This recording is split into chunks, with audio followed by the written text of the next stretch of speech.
आज एक खेसारी लाल जी की बेटी के ऊपर तुम अगर एक लाइन गा दिए तो तुमको लगता है कि तुमको लोग जान गए। वो जो बेटी है ना,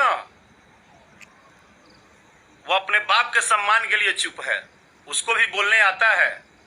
ऐसा नहीं है कि कीर्ति बच्ची है, उसको भी बोलने आता है, वो भी दो शब्द बोल सकती है। लेकिन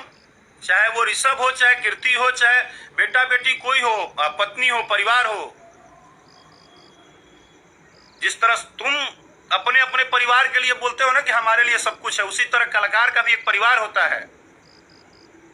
और कलाकार ही एक ऐसा व्यक्ति अगर वो कलाकार है तो फिलहाल तो भोजपुरी में हम नहीं मानते हैं कि मैंने बहुत सारे कलाकार हैं, क्योंकि कलाकार हम लोग उसको बोलते हैं जो गीत संगीत से प्रेम करता है।